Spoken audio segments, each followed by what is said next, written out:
What's up, blockchain? This is Nick from Truth Blitz. Happy Hodl Day. Merry Christmas.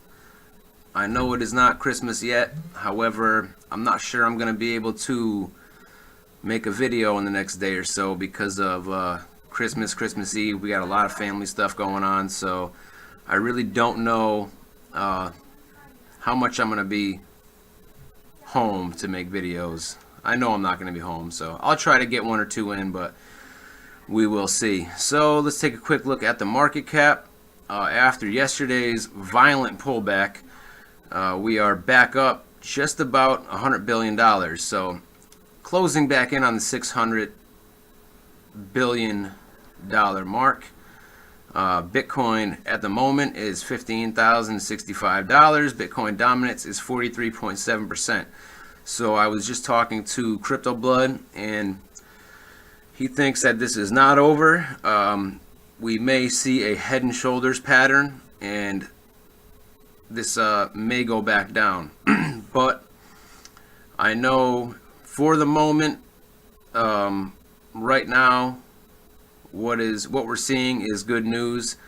I know my portfolio and overall US dollar amount is pretty much back up to where it was. And it was down quite a bit yesterday, as I'm sure yours was also. So things are on the move. Litecoin almost back up to 300. Actually, it was at 300, came back down. So we are almost back up at $300 Litecoin. Bitcoin Cash 33.33. Ethereum 738. So anyway, one thing I wanted to talk about. If anybody is getting emails such as this, Ether Delta might have been compromised. Dear users, we have reason to believe that there have been malicious attacks that temporarily gained access to the Ether Delta server. We are investigating this issue right now. In the meantime, please go to etherdelta.com and withdraw all funds from Ether Delta balance. So listen, and then there's another link down here. Do not click on any of these links. This is not legit. First of all, let's look at the email address. No reply at olx.in. Who the F is that? So, nice try, bitch. Not gonna happen. Listen, you guys have to remember this. My Ether wallet. I've gotten emails such as this from my Ether wallet. Ether Delta. When at any point have you had to put your email address in to make a wallet on either of those? You haven't. So how would they get your email address? So if you're new to the space, these are phishing attacks, phishing attempts. Who knows what's going to happen if you click on this link? You could end up with a virus. You could end up at some website that wants you to enter your private key. Do not do it. It is you are going to get emptied out. Let's just put it that way. So, in other news, Centra just released some news yesterday, and we are up. Tracking numbers via FedEx and DHL begin going out via email starting 9 p.m. Eastern Standard Time. Happy holidays from Centra.Tech. So, let's just take a quick look at where Centra is. And boom, $2.68, up 164.44%. So good news for Centra. The cards are shipping. I just went and pre-ordered my card. So definitely something you guys might want to think about. So, you know, unlike BitPay, they will be allowing you to use multiple different cryptocurrencies, including Ripple, Bitcoin, Litecoin, so on and so forth, to make debit card purchases. So very, very good news. We'll take a quick look at the products that they have. They have a black card, a gold card, and a blue card. You need to have 100,000 Centra to get the black card, 10,000 Centra to get the gold card, and 50 Centra to get the blue card. So, let me see here. So I'm hoping it doesn't take too long to get my card. This I wanted to go over this article real quick because the United States needs to take a lesson from the Belarus government, right? Belarus government cuts taxes for crypto businesses. The government of Belarus has passed new statutes aimed in part at encouraging the development of companies around cryptocurrency and blockchain. According to the state-owned media BEITA, on December 22nd, Belarus President Alexander Lukashenko signed a digital economy development decree that legally enshrines the use of emerging technologies like blockchain, while also offering significant tax incentives in a bid to attract business activity.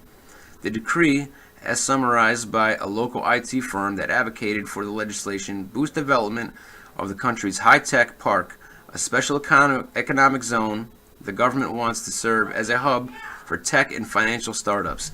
One component of the law provides a legal basis for companies working on smart contract development, token issuance, cryptocurrency trading, and mining, all of which would be exempt from income taxes for the next 5 years. The law states turnover, profits, income proceeds, and various operations with tokens are not recognized as taxable items until January 2023.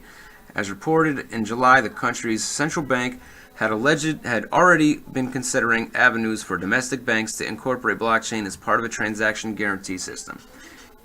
In another report published today, central bank chief Pavel Kalur noted the push for a high-tech park to serve as a place for cryptocurrency businesses to set up shop. As for cryptocurrencies, the Digital Economy Development Ordinance allows resident companies for the high-tech park to use cryptocurrencies for international deals. We are okay with that, he told BEITA. So, we need to, like I said, we need to take a lesson from Belarus. And we should be doing the same thing here in the U.S., okay? But instead, what happens here? We get this.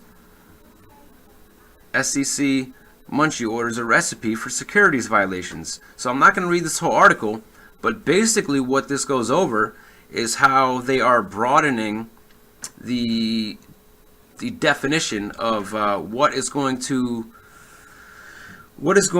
make an ICO a security, or an ICO token a security and not a utility token.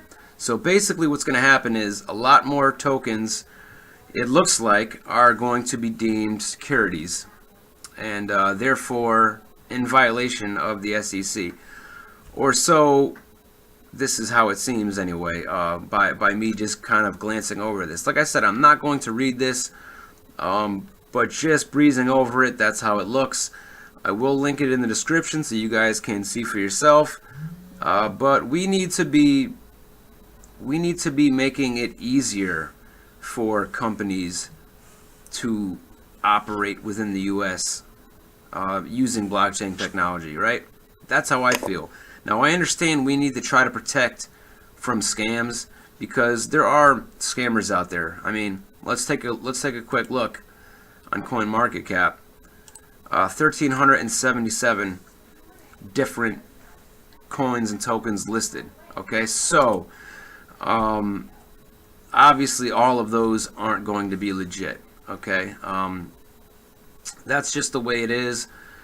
So I see that we need to have something in place to make sure people don't get scammed, because there are so many scams in the crypto space, whether it's scam ICOs, whether it's phishing attempts like this, whether it's, it doesn't matter. There's a ton. Hacks like the Ether Delta hack. There's all kinds of hacks and scams and ways to screw people out of their crypto.